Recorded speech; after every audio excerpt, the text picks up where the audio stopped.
Hello, hello, hello, everyone. Thanks for tuning back in. I have a special guest on the podcast with me today. She was on Bachelorette, and most recently took home the mirror ball from Dancing with the Stars.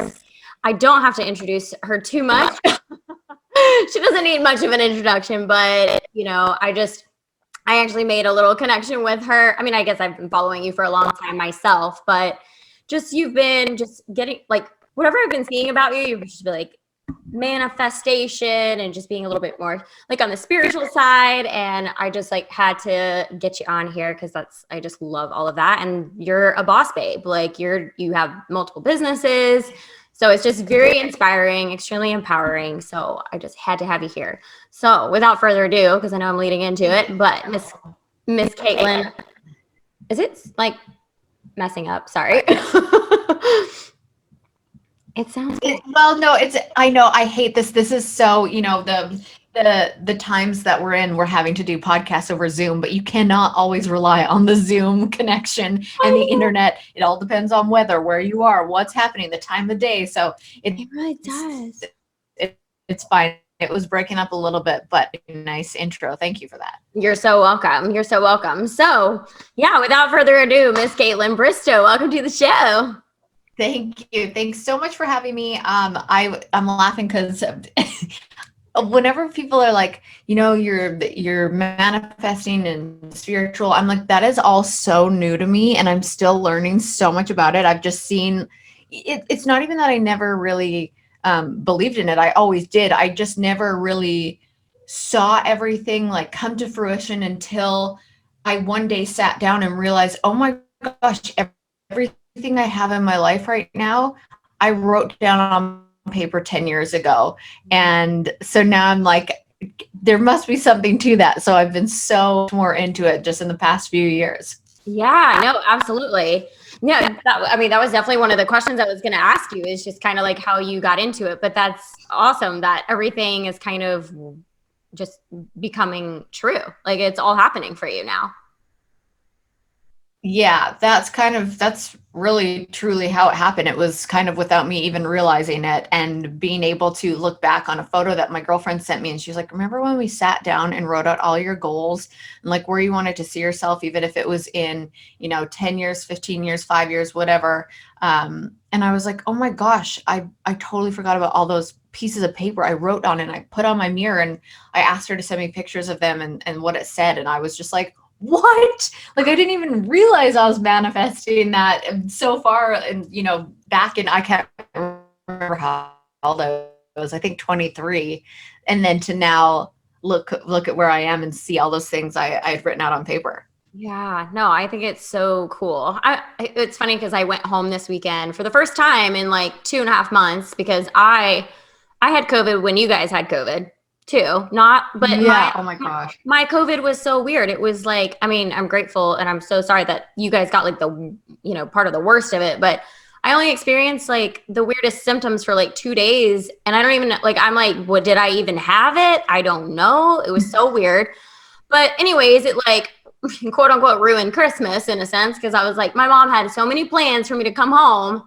And then I was like, the week of Christmas, of course, I get tested positive. I'm like, damn it. But I feel that was the same as me. It was terrible timing, COVID. But I mean, there's the one time that I was like, okay, well, when I'm suffering like this, but I don't feel alone. There's so many people who's, not that I want other people to suffer along with me, but just to know that this is what we're dealing with in the world right now. And there's a lot of people that can't spend time with their families. And luckily we can wait and then see them another time. You know what I mean? Absolutely. Absolutely. Yeah. And I'm so grateful. Like I said, I went home this weekend and I was like going through all my like high school and like childhood memory boxes.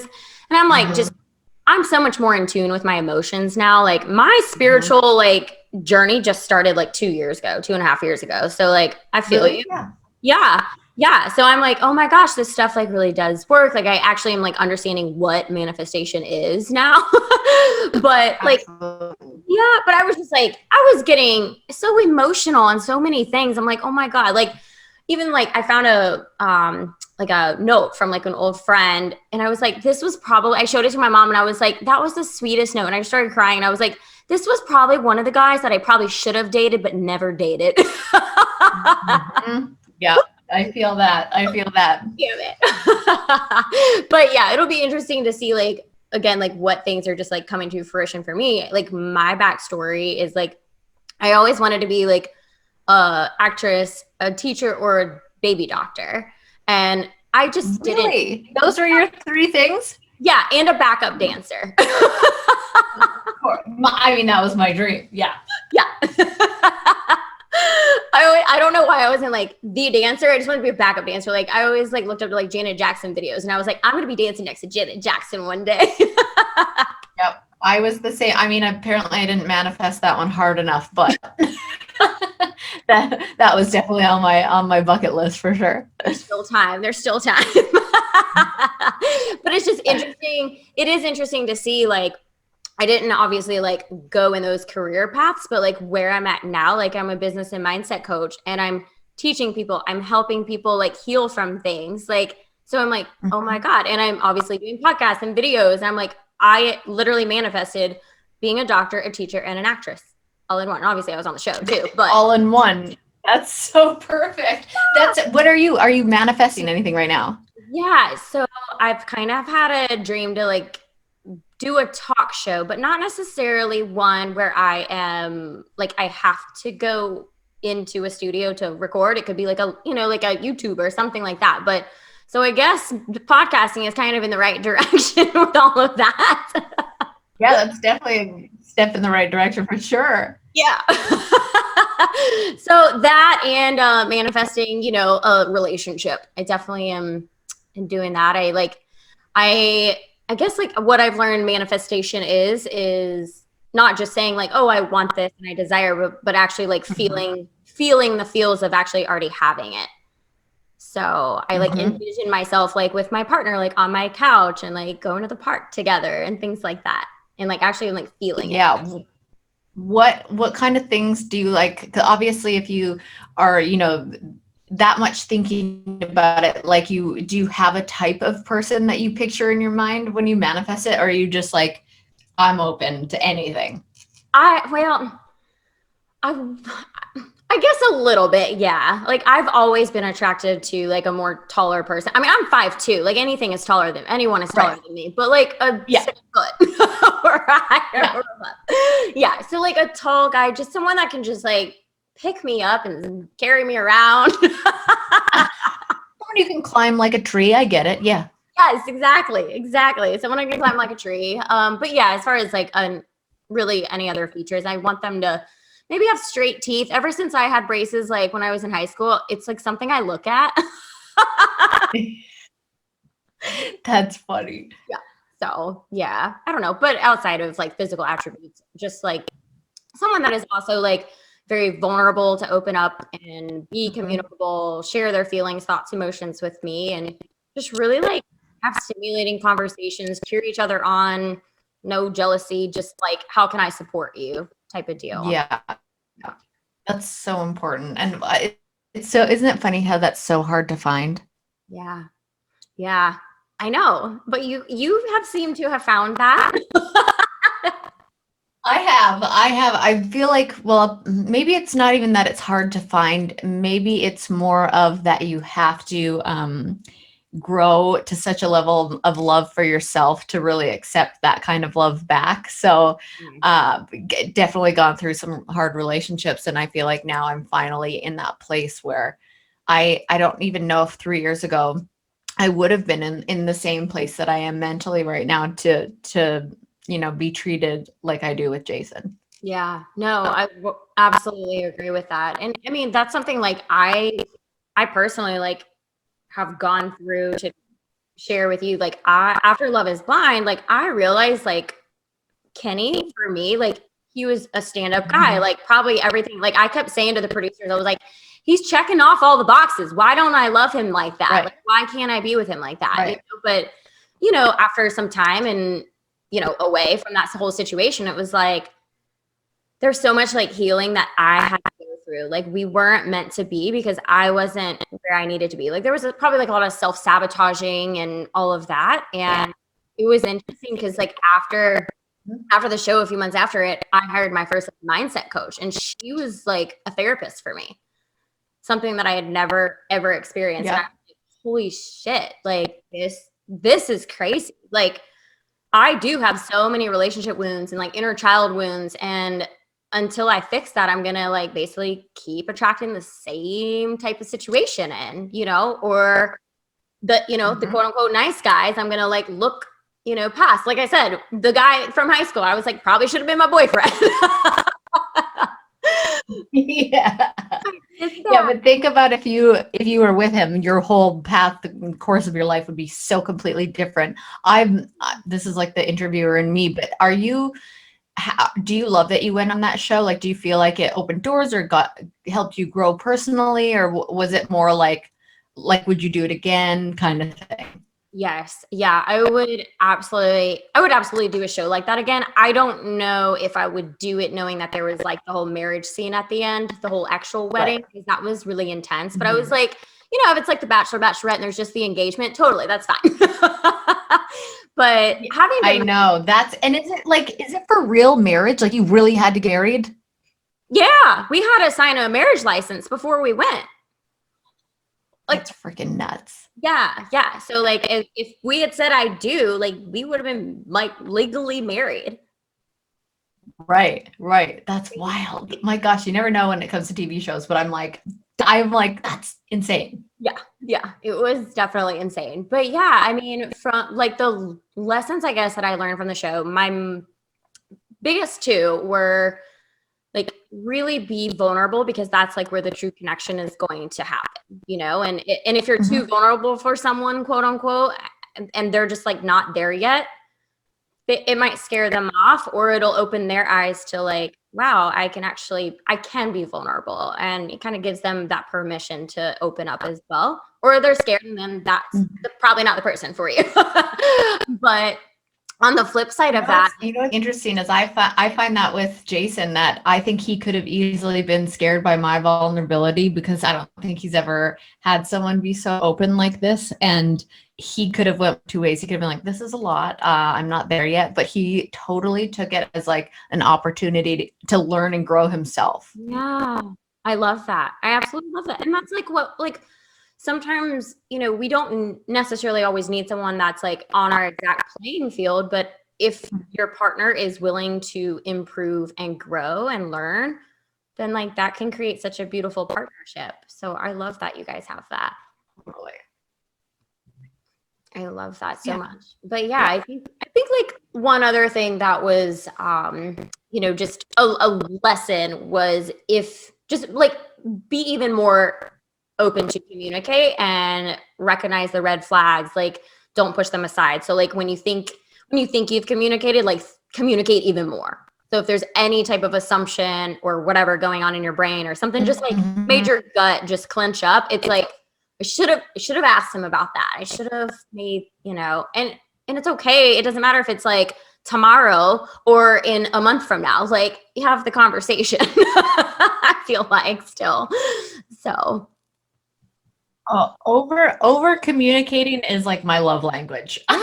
Yeah, it's so important. It's so important. I mean, I definitely think that like I said, like after Love is Blind, so I went through this like mindset coaching, and she just opened my eyes to so many things. Like I said, I had some college like sexual trauma stuff happen, and I think that was the really big thing that hurt my like energy, I guess, moving forward. And that's why I was like, just never, I was dating the wrong guys, quote unquote, so it just wasn't working out for me. But after I worked with the coach, it was interesting because I like went on a couple dates, and I was so in my power, so in my boundaries, very in alignment with like who I was. And I would tell these guys, like I was still attracting some of these guys, but I was more in the sense of like, well, this isn't going to work out because like you're quote unquote broken. Like you need to be, I'm done fixing. I have fixed people for 15 years. Like I am not in that space anymore. I'm ready to like find someone who is just going up with me. And then I actually wound up dating someone that I knew for like 25 years after that. And it's like all of these like past wounds.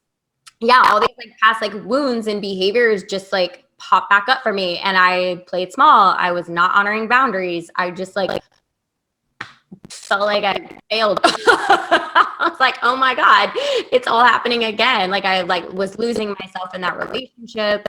It just like was not a healthy situation. But we as adults, and because we care about each other and love each other, as friends, and we want to savor any friendship that may be able to come from this in the future. We decided mutually we need to like cut ties and walk away, so.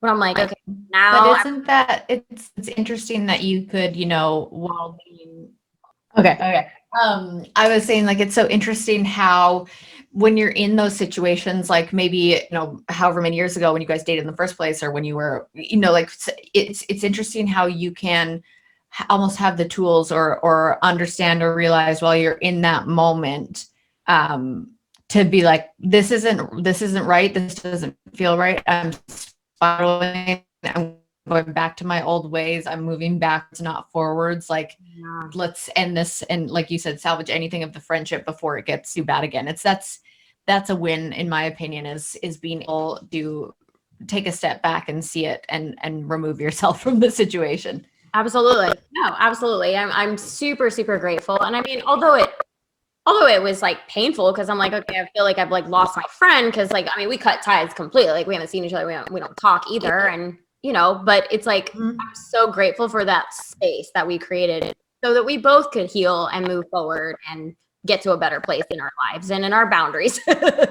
So no, that's exactly right. So I mean, how did you get to that point of like over communicating and that being your love language? Like, were you always that way? I kind of always have been. I think it was definitely part of my childhood. I was encouraged to communicate and talk about my feelings, and I can always recall my family had these things we called family meetings. Something was bothering one of us, or if somebody wasn't feeling right about something, or if someone had a bad day, or if my parents got in an argument, or my sister and I couldn't resolve something, we would all sit down as a family and talk through it. Why did this bother you? What could we have done differently? Like, it was always so ingrained in me to be a communicator. And I will say that I think, I always was so hard on myself in past relationships, where I always blame myself for, feeling crazy or being too emotional, or, but now looking back on it, I'm like, I think I was just, I've always just embraced talking about my feelings, crying, laughing, like whatever I'm feeling, you're going to know it and everyone's going to know it. And I think, for the relationships that I had, I just don't think some people were emotionally available the way that I was. And I'm sure we both have like obviously have our faults and stuff, but I think I've just always been like that. And some people might see it as she's too emotional, or, it's just too much. But I have obviously learned over the years on how to work with it, how to, communicate in the right times, be emotional in the right times. Like, you know what I mean? I've learned how to deal with how open I am and vulnerable I am. And I don't think there's such thing as being too vulnerable. I really don't. And I think it's just about finding not only yourself, of course yourself, but finding a person that can totally sit back and understand who you are and why you are, and respect the communication level of what you expect from them as well. Yeah. Absolutely. Absolutely. Did you think, well, I think that's amazing that your family did that, had family meetings to just talk about your feelings and like thoughts and everything. And just, that's really cool. I mean, any parents listening or future parents listening to this, like that's something to implement. Like, I think like that's really cool. I wish that I had that. I'm really grateful.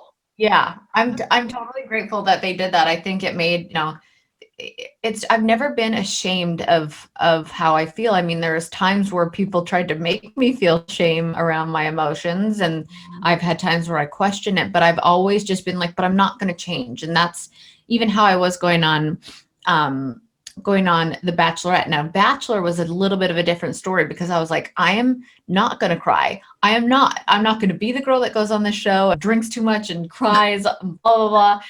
Tried to be tough on that show, and that show will break anyone down, but especially someone who is as emotional as I am and someone who really feels their feelings. So that didn't last very long. Going into The Bachelorette, I was like, okay, I'm surrendering. I'm going to surrender to this process. I'm going to surrender to my emotions. And if I'm going to find, someone that truly loves me, they're going to have to see it all. Yeah. Yeah, absolutely. I'm so glad that you came to that point too, because so many of us, Kelly, you're too nice. You're too, like, people have said that you're too vulnerable, Kelly. Like, I've been sharing very vulnerable, transparent, very raw things about me for a long time on social media. And like, some of my friends are like, that was just like, everybody doesn't need to know all of that. Like, and I'm like, or they don't need to see you so sad or whatever the case may be. And I'm like, this is what I'm going through. Right. And it's interesting because like now that I'm like in this different area of my life and there's so much more like self-love and worthiness, like, yeah, there are still times when I show those like challenging times, but I think that they're far and few in between now, which is great because I've just been able to like pivot or transition and be able to shift the situation so much faster. But like when I was going through those things, and now it's like people will reach out to me and they're like, Kelly, like, we've been, following you, or they may be friends of mine even, but they're like, we've been following you for years now. And it's just so neat seeing how you've progressed and like just watching your journey. Like, it's really like just neat. I'm like, thank you. So all those times I was vulnerable and crying on my Instagram, it's a good thing. I agree. I think it's important to be open and vulnerable on social media, because I think that's part of the problem with having highlight reels of everything on everybody's platform. It's always about the highlights. And I think it's so important to share the low times and the hard times, how you get through them. And I think it's important to be relatable and have people see that it's not always perfect. And, it's not always Instagram filters and happy times. Absolutely. 100%. I totally agree with that. How, do you, obviously, like, Jason and you just have this, what I have referred to as our hashtag relationship goals, couple goals. You guys do have like such a lovely relationship. Has he, like, looking back at, maybe ideal guys that you desired, has he like checked the boxes in many ways for you? Or is he completely opposite than what you ever thought your dream man would feel like, be like, all of that? Both. Yeah. So he checks all the boxes, but he's not what I thought would be my dream guy. He is in so many ways. I think it's kind of confusing to say both, but 3 years ago would have been different. Yeah. Now that I'm with him, he really is what I would want in a person. It's just again wasn't available to that years ago. And I wonder if I still have it. I don't know if I wrote it down in this book. I just whip out my like manifestation. But I remember writing in this book, today is October 15th, 2018. I wrote down love about my life. One thing in my life I'm unhappy with, that was my love life. I wrote down like podcasting goals, wine launching goals, blah, blah, blah. Trying to think if I wrote down what I wanted in a guy. That would be really funny. No, I didn't. Okay, it must be in another book. But what I did was I went like too far the other way of like, I was writing down too many things, because I was like, well, if somebody is going to, if I'm going to find somebody that has 60% of this checklist, like that's a win, because I was writing down like the most pickiest, craziest things of exactly what I wanted. And without like, when I met him, I wasn't thinking of him romantically. I wasn't like, does he check all the boxes? I was like, in a completely other mindset of not being with him. And even I was in my head thinking of who I could set him up with. Like that's right. That's just where my head was. But when I look back at the checklist, I'm like, holy crap, he literally checks off so many of these boxes. the only thing that, and I have said this on my podcast before, but the only thing that he didn't check off was I did not want somebody from the Bachelor franchise, and he is. But when you look at the list, I'm like, oh, okay, I'll let him get away with that one. Right. Yeah, that's a good one to get away with. That's so cute. I love that. Oh my gosh.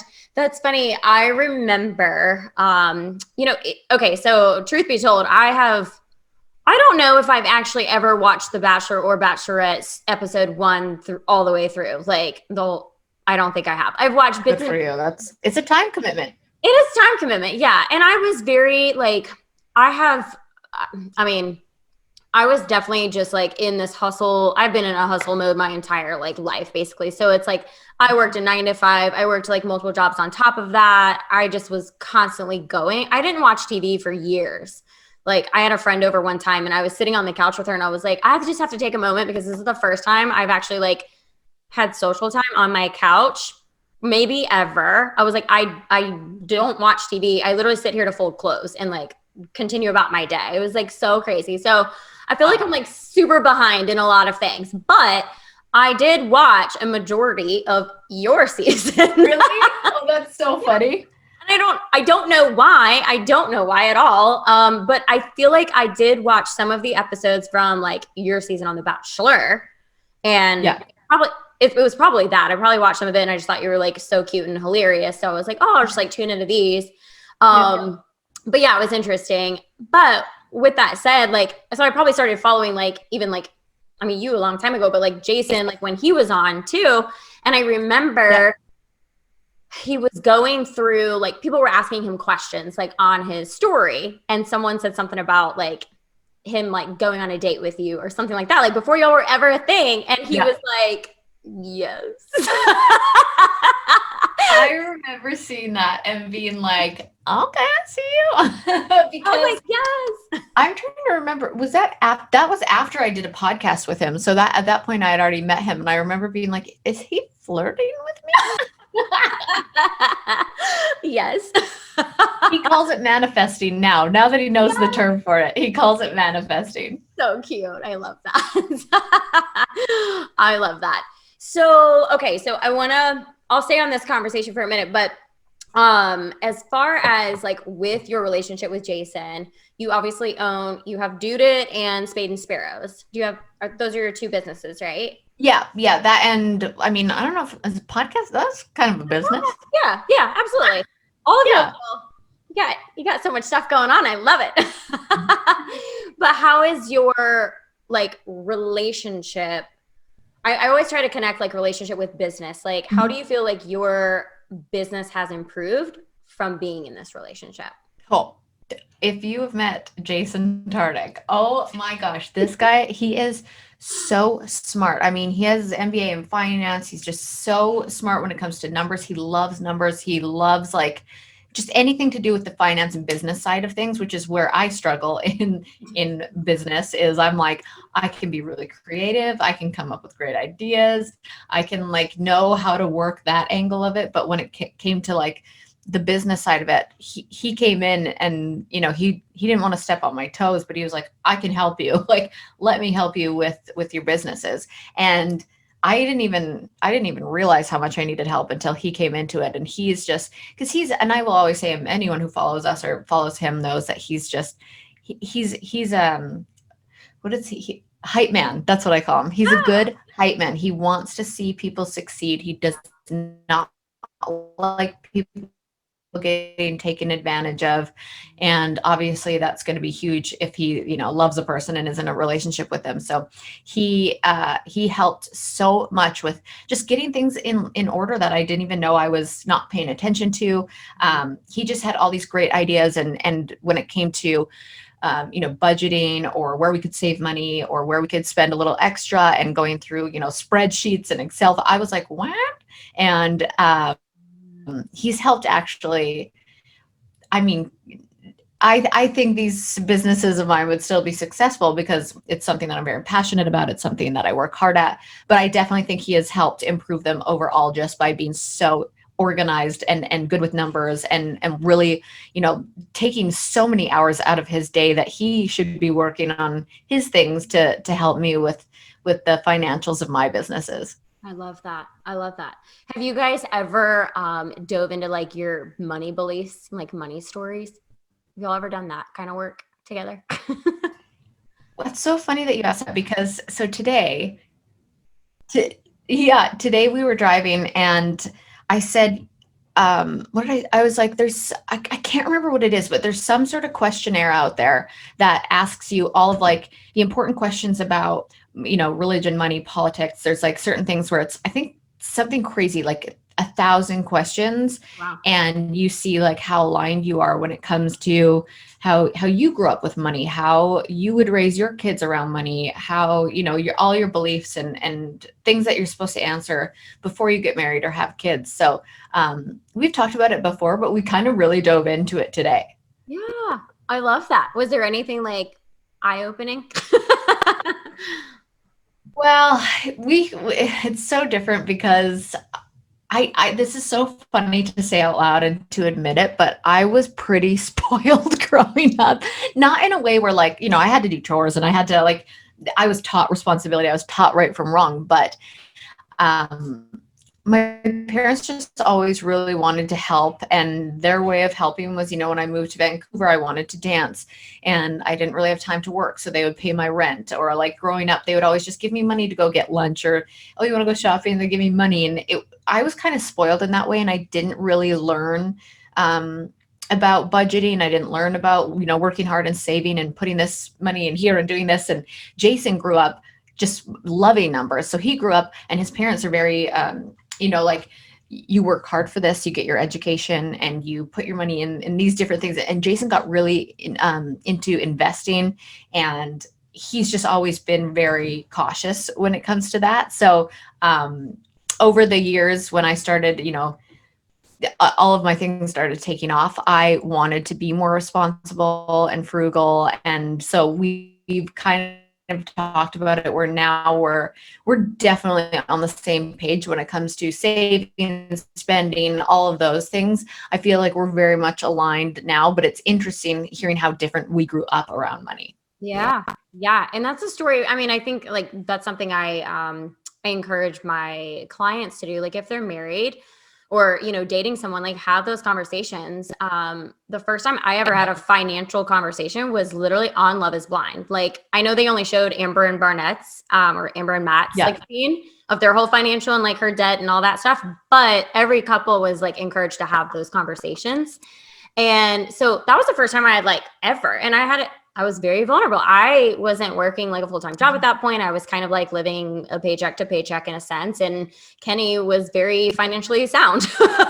So it was very interesting hearing that. But then when I worked with my mindset coach, she opened me up to like money stories and money beliefs and our fears around money and being wealthy or being successful, like all this stuff. And I was like, wow, this goes like even deeper into things. Like this is so wild. And it was really, really neat. So I love that you guys like had that conversation, and it's, something to just keep evolving and having, as you guys, go on, but it's just really neat. What was your one biggest takeaway from what she said about that? I'll say two. So my biggest one was I was constantly like what Jason, I guess, like you have to work hard for your money. You have to like, in order to be successful, you have to hustle your ass off. You have to work really hard.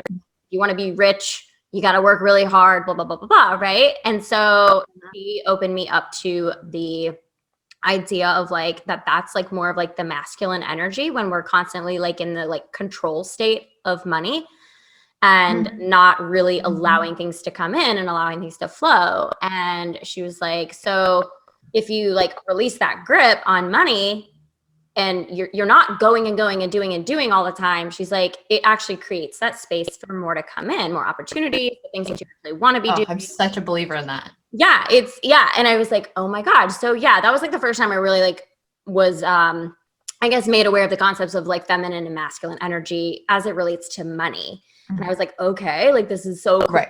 Okay. And so she just had me like go through all of my money beliefs. And that was one of them. Like, okay, we have to work hard for money, for your money. And anyway, so like, if you're doing stuff that you enjoy doing, you're not necessarily working hard. You're in the flow, which is like, yes, that's the masculine energy. Like you have to have your masculine and feminine, but like when you're just being and you're just like in joy and happiness and like just have this like peace about you and you're just in this creativity, like that's that feminine energy. And it's like really cool to have both of those.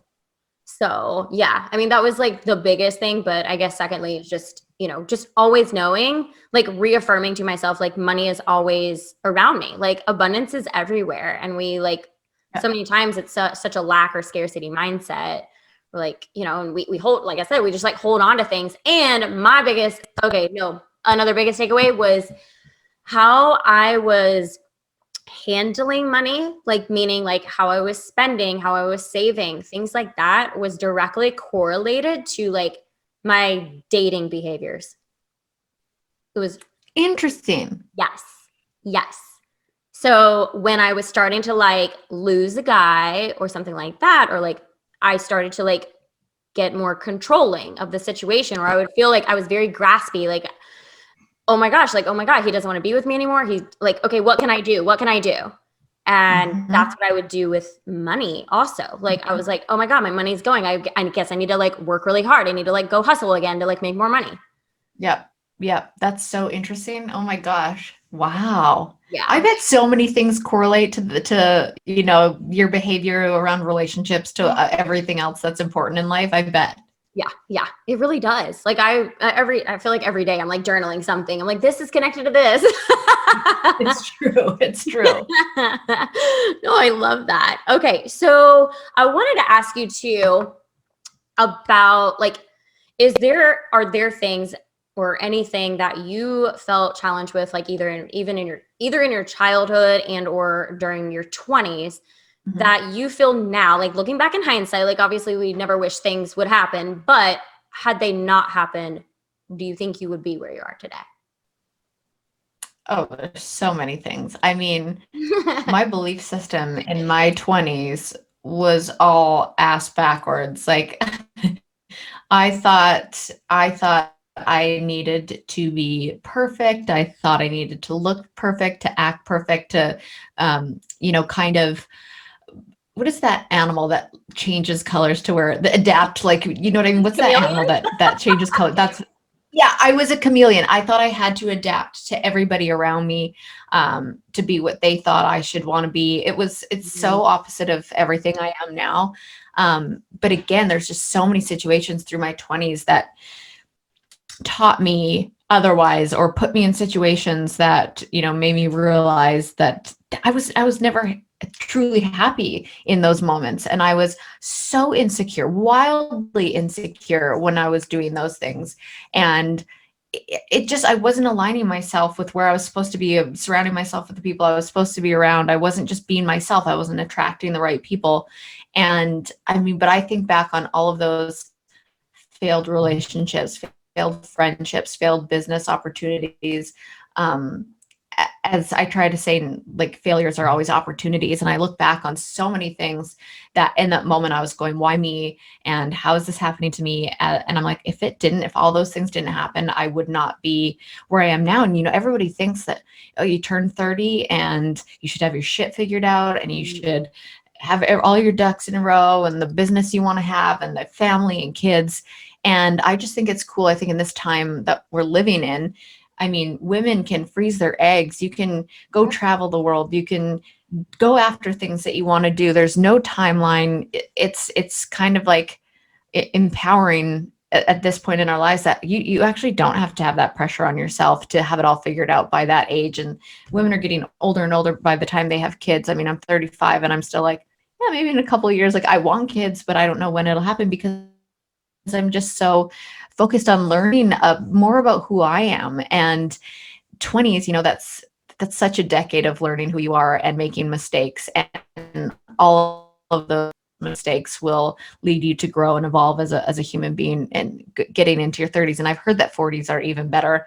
And so I'm like, I look back on it with just so much appreciation and gratitude of hard times, because gosh, there's still so much, life to live. And like I said, 40s, I'm like, think about when I do. And I mean, if that's in the cards for me, that hopefully I can get pregnant and have a family, I will be such a better mom, and I will be such a better human being and partner in my relationship in every way, just from going through all these life lessons that I've had to get to me where I am, to get to where I am right now.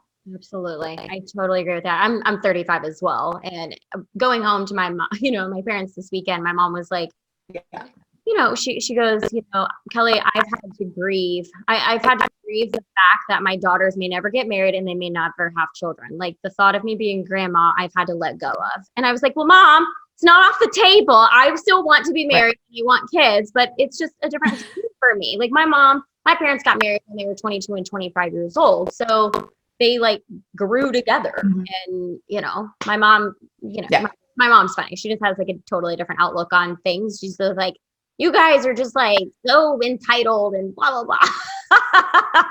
I'm like, Well, that's the generation, I know, that's it's so funny.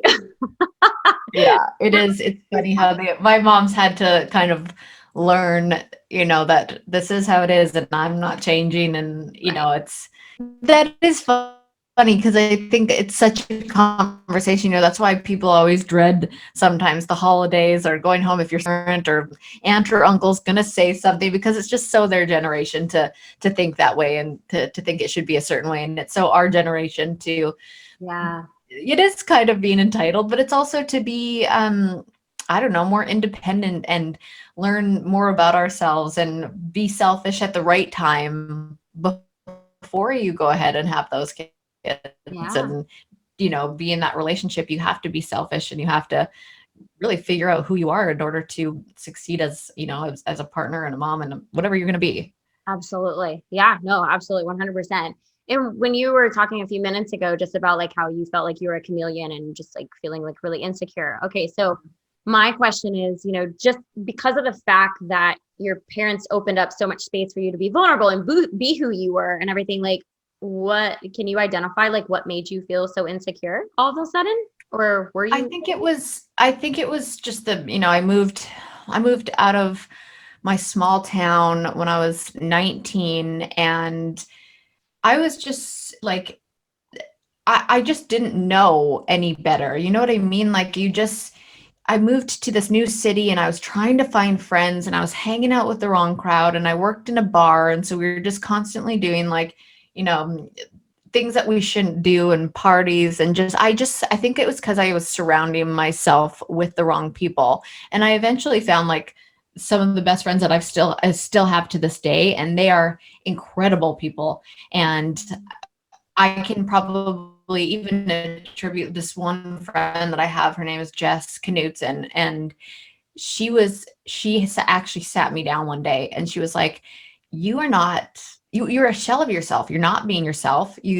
I know you, and I watch you. And she was older than me at the time, obviously still is, but she was just so much wiser, and she was so comfortable in who she was. And I know that she had come from the same place as me, where she had been trying to, just be what other people wanted her to be. And she had tried to fit in with this crowd or whatever, and she lost herself, and she was able to, have grown from it. And now look at me as one of her best friends, and almost like a little sister, and be like, you're losing yourself. You need to like come out of this. You need to surround yourself with better people, because this isn't you, and you're meant to live a better life than this.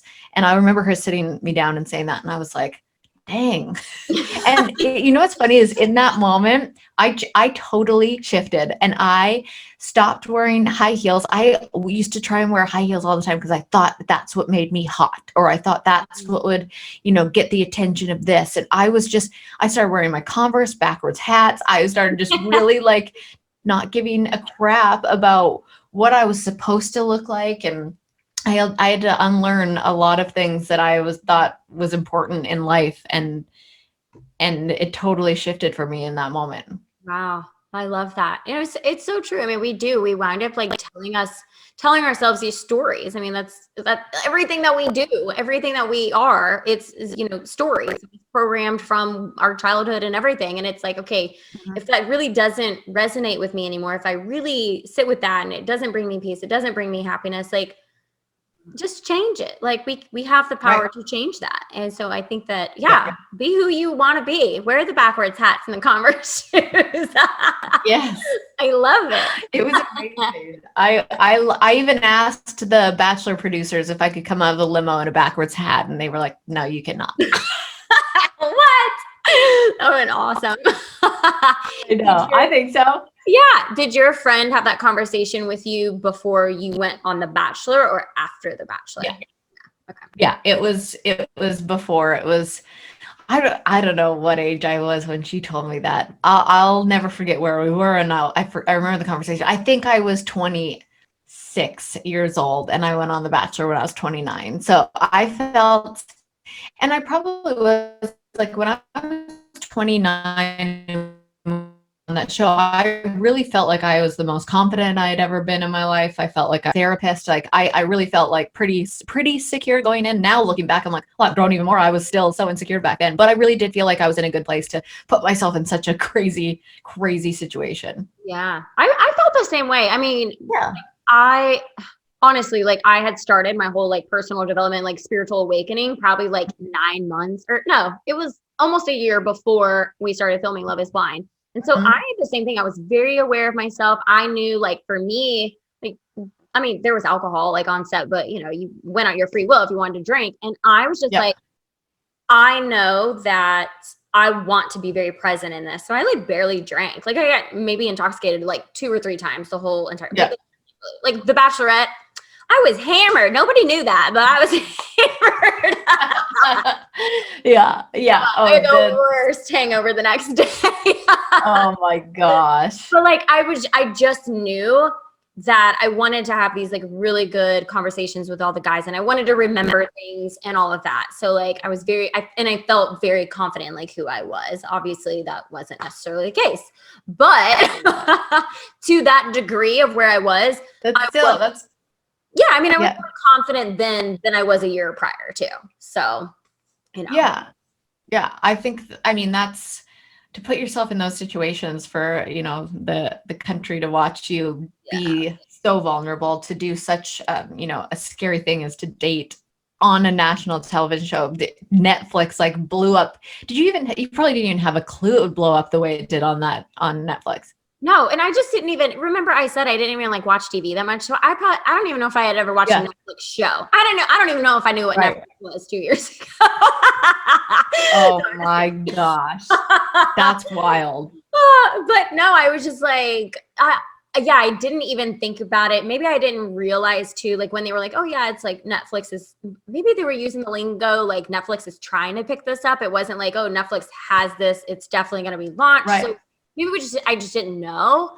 And then, yeah, like it all happened. And then obviously we were all quarantined. So I'm sure that, people were kind of forced to watch us too. So, yeah, I'm sure you talked about this on other podcasts, but like you kind of you now have like been trained to date in quarantine because you had to do it anyways. Yeah, absolutely. And what's interesting is that I have like entertained, Bumble and Hinge a couple of times. And I found myself, I'm like, Kelly, like I'll find myself in two different scenarios. I'll be like judging a book by its cover. I still do have that in me. But then too, I do find myself like really reading their like little captions and stuff. And I'm like, okay, this guy like actually seems funny. Like he may not be exactly what I'm looking for, but his personality seems kind of cute. Like, let's just swipe and see where this goes, So well, that's the thing too. It's kind of exciting because when I was the Bachelorette, I'm like, all these guys are coming out of the limo, and I'm like, these are not my group of guys. Like, there's 2, 3 maybe where I was like, well, that's my final 3 right there. I know that. but it's interesting how you like limit yourself to these relationships, and then once you give somebody a chance, you're like, thank God I took a chance on this person. Like you never know who that person could be for you in your life, whether they're there for a season, a reason, or a lifetime. You just don't know unless you really give somebody a chance. Yeah, yeah, absolutely. And I mean, to be honest, like, granted, obviously, I didn't see Kenny until like, we had already proposed to each other through a wall, but but it was so interesting. Like, yes, I fell for his voice, the way he sounded, the way he laughed, like our vulnerable moments, the way that we were communicating, his awareness, like they're all the personality things. And it was so interesting because like after I did see him, like it wasn't like this like this like immediate like physical spark. I was like, he's attractive. When he kissed me, then I was like, oh, oh, Yeah, he's see? a kisser. Okay. And it was interesting Totally. too, like, when we all went to Cancun, when we all went to Mexico, that was the first time any of us were seeing all the other couples and stuff. So Right. I was like looking around and I'm like, okay, like so and so's like he's an attractive. Like I thought Cameron was such an attractive man, and he is. He's a very Uh-huh. handsome man. Yeah. But I remember like vividly like, looking at Kenny, and I was like, I'm really happy with my choice though.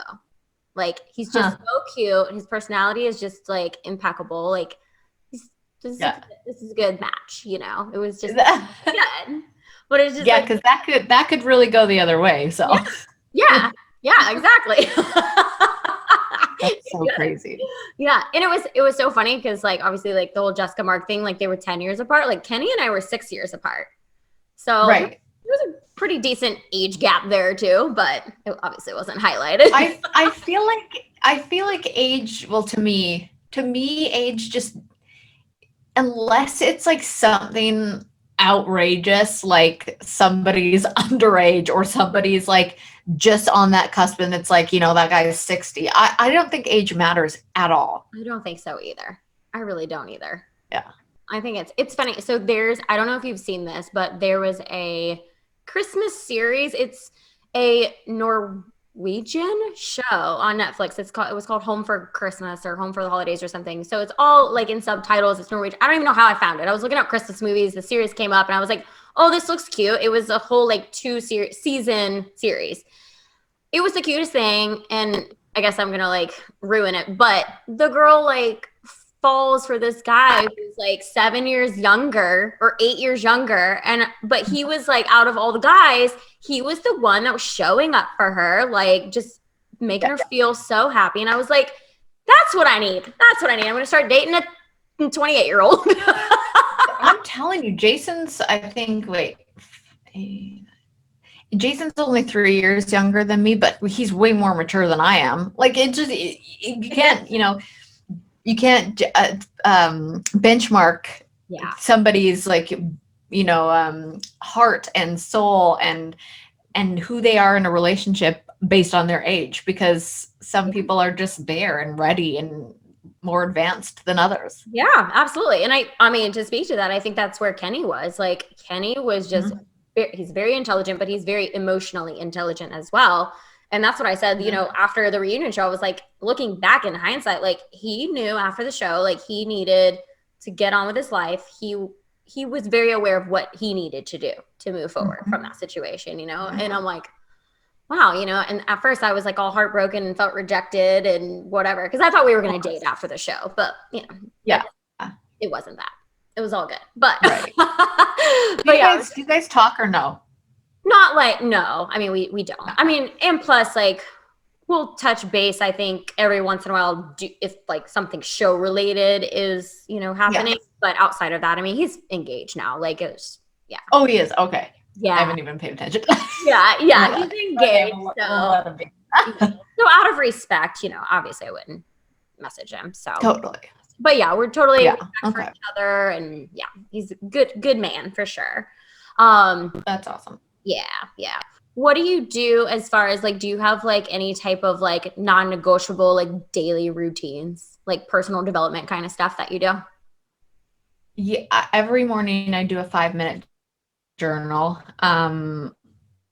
I definitely even actually I've worked on it more in the last 2 years than ever before, but I try really hard, which sounds so silly that you have to try for this, but to wake up and not just immediately grab my phone. Yeah. I try and wake up and think about, okay, 3 things that I'm grateful for today, and not just like health, family, like those are always my things I'm grateful for, but like even just simple little things of like, I get to have a conversation with Kelly today, and that's a new person I get to meet and have, a conversation I wouldn't have necessarily had if it wasn't for 2020 pandemic, because now we can do it over Zoom. I try and be like mindful of things I can be grateful for, and it just starts my day off on such a different foot than I used to just be.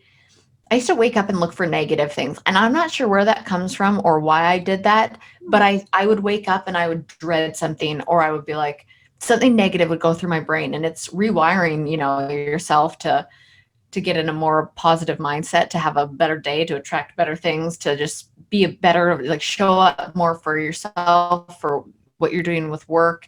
And so I found that the 5-minute journal, starting my day off with that, kind of sets the tone for my day of feeling a little more grateful. And especially in this time, it's hard to, think about so many positive things and so easy to get wrapped up in the negative. But I've found that the tone for the day, but it's hard because I don't really have structure or routine. Which some people need, but I don't. I let my body wake up when it needs to. I don't force myself to wake up. I'm not a morning person. And over the years, I felt guilty about that. Like I should get up and I should be like in the zone and like start your day. And I'm like, no, my body's going to wake up when it wants to wake up. I have that, ability and flexibility to be able to do that. So why would I not? Because I'm going to show up much better for my businesses if I'm in that right mindset. So I don't have a lot of structure or routine in my days, but the 5-minute journal is something that I try and do every day when I wake up, and then at least try and move my body in some way the day, whether that's going for a walk with the dogs, going on a Peloton ride. I have the mirror for my body every single day. That's right. You have the mirror, that new mirror thing. I'm like, they're not even a sponsor, but they should be, because I love it. Yeah, I bet. I mean, does it, what all kind of like features does it have?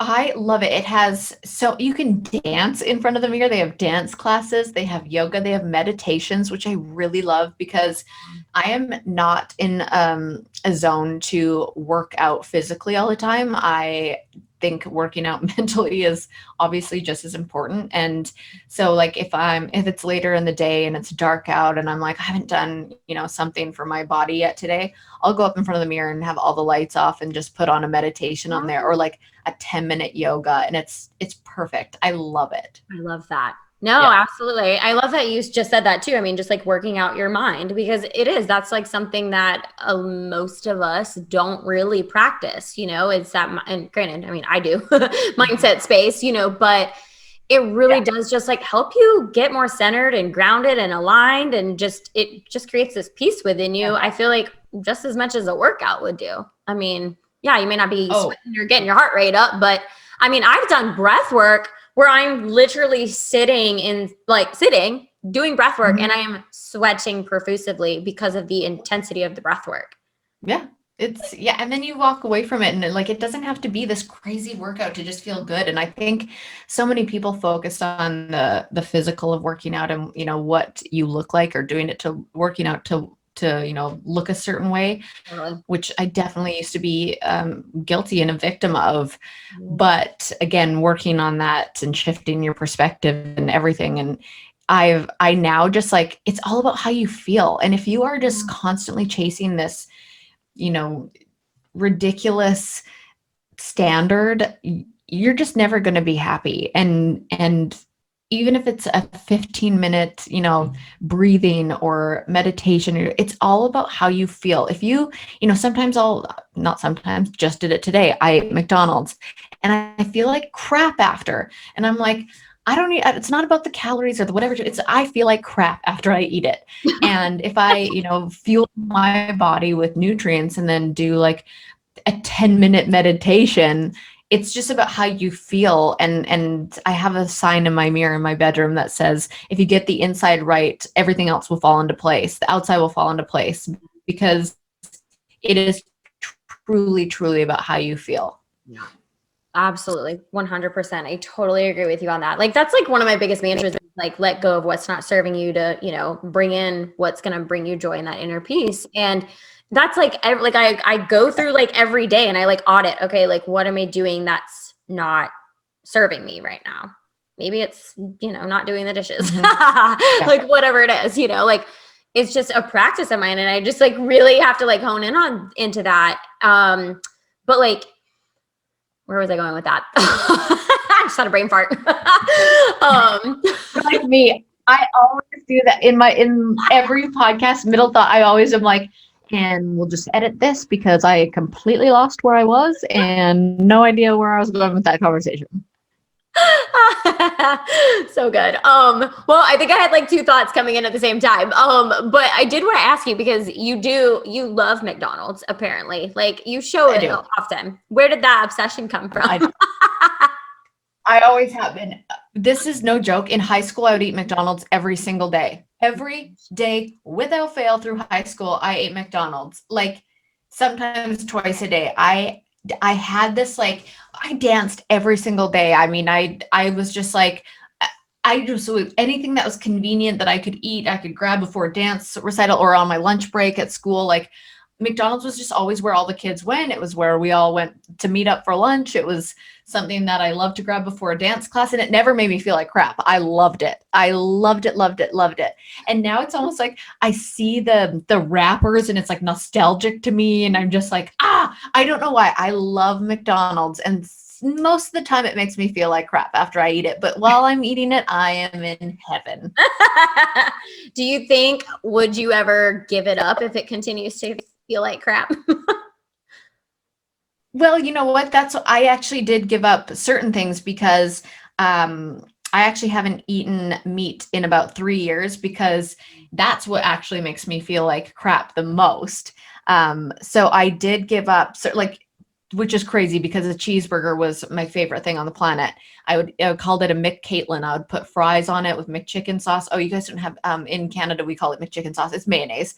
I would put fries, mayonnaise on my cheeseburger and just go to town. I loved it. But meat was actually what made me feel like crap. So now I just love their fish fillet with no cheese, and I add some shredded lettuce and fries, and that's usually my go-to. But would I ever give it up?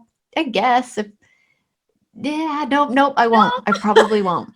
It's just my guilty pleasure that I love McDonald's. I love that. That's so funny. I mean, I was actually raised a vegetarian, and then was like just raised in a very like holistic homeopathic like situation. And but like as we became like adolescents, we started like going to Wendy's and Taco Bell and like McDonald's and stuff with all of our high school friends.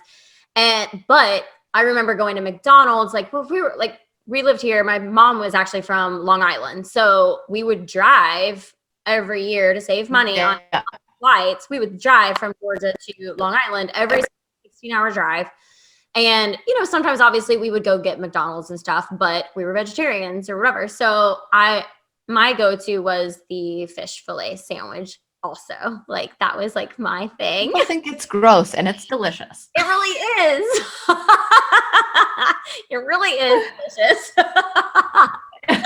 I feel you. I know. Every time I say that, people are like, ugh. I'm like, no, try it. Yeah, it is good. It is. It's so funny. But yeah, I haven't really, like, after, I don't know, I've had a lot of gut issues just like through my days. And, you know, it's probably a lot of like, you know, things I'm telling myself too. It's gone to my gut, like, oh, this is bad, this is wrong for you, like whatever. But I haven't, like, I rarely eat any type of fast food, like rarely. Like, I think Chick-fil-A is like the only go-to in a sense, but I'll just get like the fries and like the grilled chicken nuggets and like that's it. Because I have like gluten intolerances. I have like all the intolerances. But I went to McDonald's recently because I was just like, I'm emotional. I was just in a mood, and I got a McFlurry and fries, and it was like the best thing ever. But yeah, same thing. I felt like crap afterwards. I know. Sometimes you do it to feel better and it works in the moment. It's one of those in the moment kind of things. But I mean, that's the thing too. When I like, you know, obviously I'm on your podcast and you talk about manifesting and like, you know, positive things, but I sound like I have it together, but I'm like, but I also want people to know that if it's my PMS time, or if I get severe hormonal depression, anxiety, and that's usually when I'm like, make the bad decisions. So it's not, I don't wake up every day and be like, what am I grateful for? And go to sleep like, I'm at peace today. No, sometimes I'm a raging bitch. Sometimes I'm like so just nasty and irritable and don't have my stuff together. And that's okay too. Yeah, it is. It 100% is. I am the exact same. It's so funny because like I mean, I'm pretty even keel, but I do get upset. Same thing. And it's just funny because I probably like the only people that see that horrible side of me is my family. We treat the people we love the most the worst. And I'm like, oh my God, if someone was like a fly on the wall, they would think that I'm a terrible human being. Like I just dropped so many F-bombs.